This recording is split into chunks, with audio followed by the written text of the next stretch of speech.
listening to the BRG Health Show, sponsored by Communities First.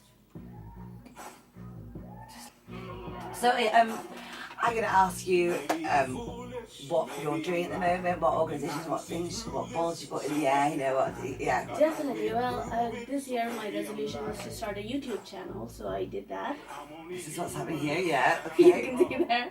So my channel's plug is at Womanly, the triple Y in the end. Okay. So speaking about feminism, women's rights, women's self-care, things like that. Right. So within the self-care thing falls the self-injury awareness day. Yes. So I thought this was a great opportunity to go out there, whether it's on the radio, schools, TV, whoever would like to discuss the topic. Yes.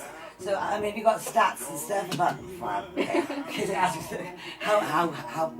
how common it is and stuff. Definitely. And explain like what different types are and stuff. Yeah. Got it. So and also you can see. Yeah. But I have a history, so oh, I see. One of the reasons I have a personal interest. The passion for it. Okay. Oh my goodness.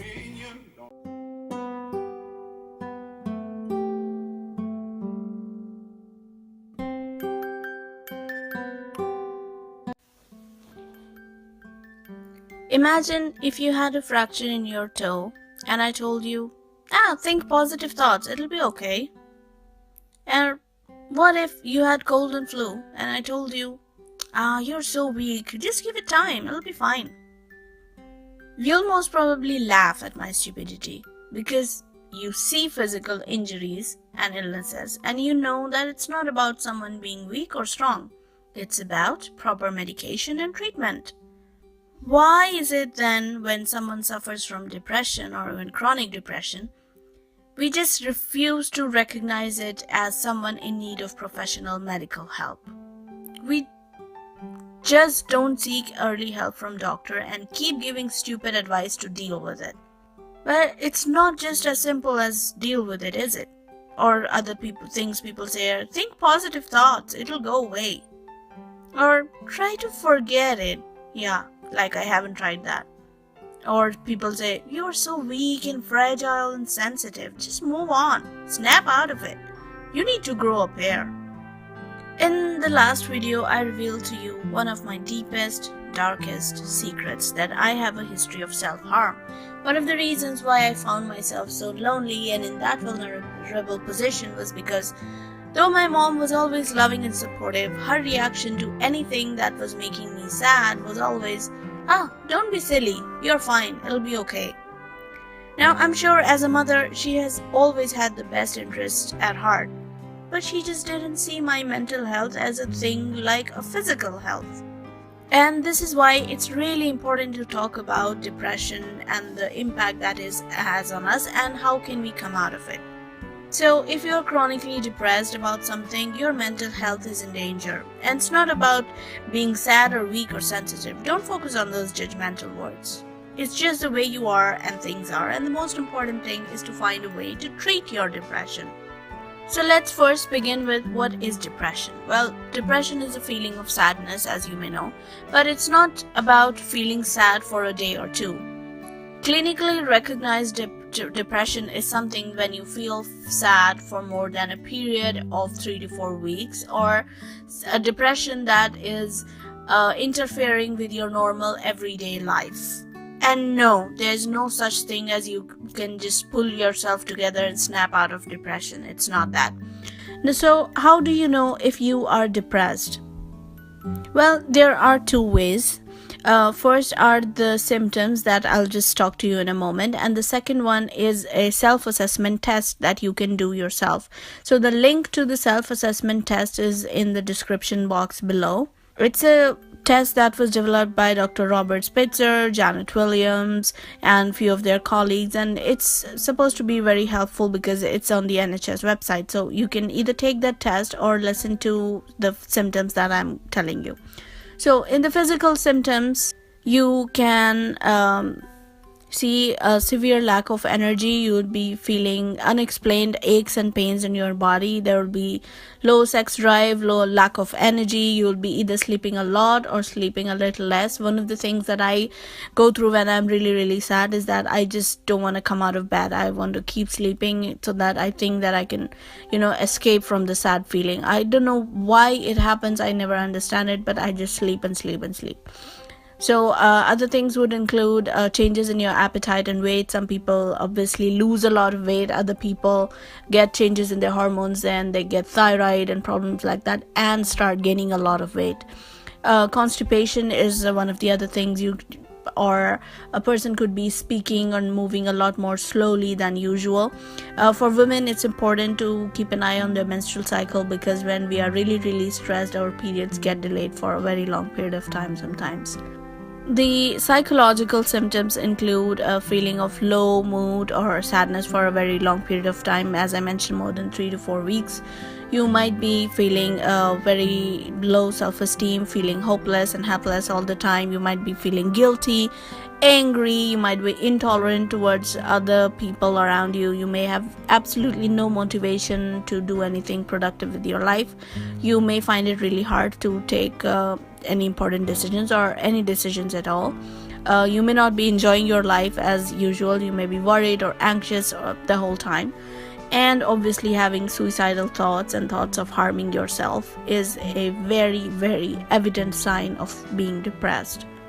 And then there are obviously social symptoms as well, that when someone is really depressed, they isolate themselves, they shut down, they don't want to talk to anyone, they don't want to party, they don't want to hang out with their normal friends and family. They may have difficulties having, normal conversations.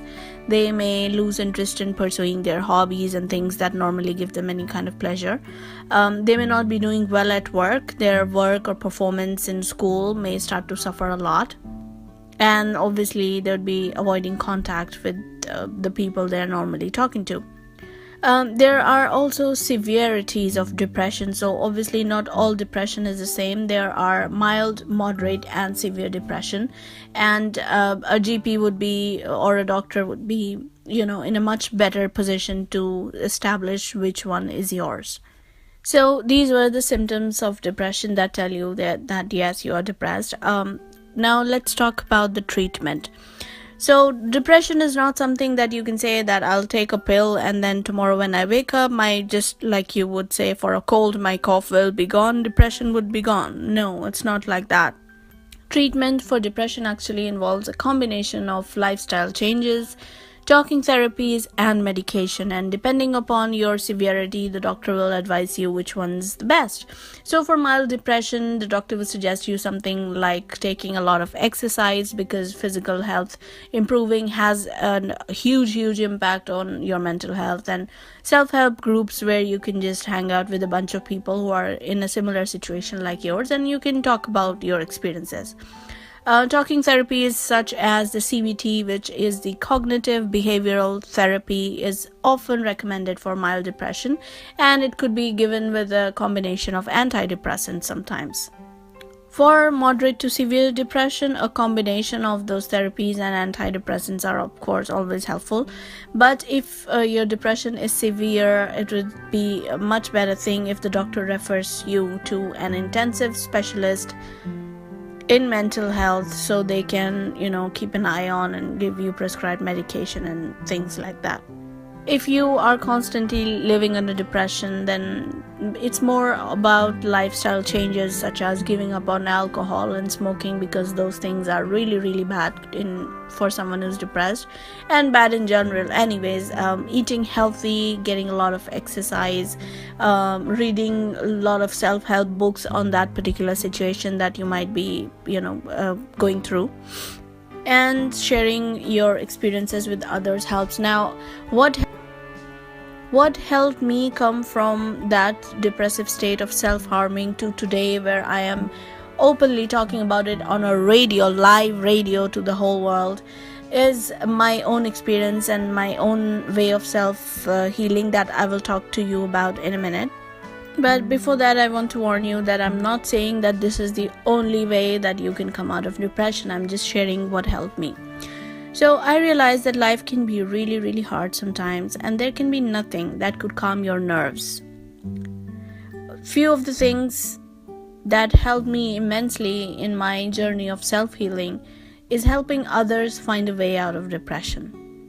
So I not only research many of these things for my own sake, but I also share it with individuals who read my blogs and books and watch my channel, and I inspire others to express their feelings. I take time out of my life to answer emails and phone calls from people all over the world, people I've never known, people that trust me, a stranger miles away, and share their deepest pains with me.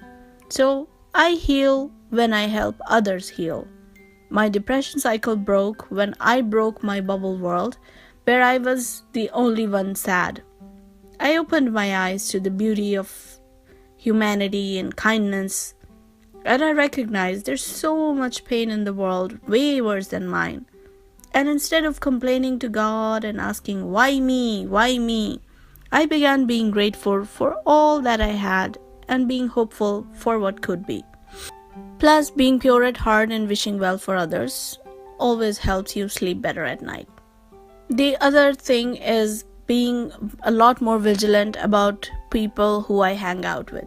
So having a history of self-harm, I know my emotional capabilities. I'm a hopeless romantic at heart, and I rarely open up about my feelings to anyone now. And that's simply because I'm being vigilant. And if I do, I just can't take that risk of putting myself next to someone mean and malicious, because I know that it won't end very well for me. So, you see, your parents have the most impact on the first part of your life, and your life partner has the most impact on the second part of your life. You cannot choose your parents, so your childhood pretty much is out of your control. But you can choose your partner, and how you end up is pretty much in your hands, unless you are, of course, being forced to get married. So whether it is being with friends or choosing to be single or in a relationship, I'm extremely vigilant about the people who I hang. I sense even the slightest bit of meanness and maliciousness, I completely get withdrawn. It's just how I have become. I can't help it. I think it's a reflex that my psychological health has developed. And I would say that is serving me pretty well. But again, being vigilant about who you open up is with one thing. But if it's really, really important to talk about your feelings with someone. And many times you'll notice that it's easier to open up to a stranger than to someone who knows you, because of the lack of judgment and, your character analyzation that the more that they get into. So for me, if I ever get into that stage of, being confused or sad about something, I'm not saying that I've become this perfect, enlightened self of me where I never feel sad or bad or depressed about anything. Of course, I still do, but not to the position of harming myself, thankfully. But yes, when I do get worried or anxious or sad about something, I have special Facebook groups where I am a member, and where there are tons and tons of other ladies who are really, really understanding and helpful, and they give you advice without judgment. So just how others help me, I help others. I pay it forward by, giving my time and attention to others who might come up to me and say that I'm depressed, I want to talk about something. So being vigilant about who you open up to is not the same as completely isolating yourself, because again, as I mentioned, isolating yourself is the symptom of depression, and you shouldn't completely isolate yourself. That's really, really harmful. Helping others thing, I also want to emphasize that don't try to please everyone and serve everyone, because when you have this feeling that you can save everyone else in the world, then you end up making yourself the most sad person. So don't even go to the extremes of that. So this was really it. I hope it helped some of you recognize depression and its impact in your life and the life of those around you. And if you have any story of depression or self-healing you want to share, please feel free to share it with me in the comment section below. Again, there's a link for the self-assessment in the description box below, so check that out. And to end this video, I want to talk to the people who don't know what depression is about, or who have a difficulty understanding the people who may be self-harming or who may be depressed. So what is depression like? There are two descriptions that I found on the internet that were very helpful and that I want to share it with you. One says it's like drowning, except you can see everyone around you breathing. And the second one says depression is like a war. You either win or you die trying. I don't think people understand how stressful it is to explain what's going on in your head when you don't even understand it yourself. Therefore, people, all I want to say to end this video is be kind and be nice to people around you, because you may have absolutely no idea what kind of monster they may be living under and what might be in their lives. So be nice, be loving, be helpful, be kind. And that's it for today's video. I hope you like it, and please share it with someone who can really use this information. Thank you. Bye-bye. I love you.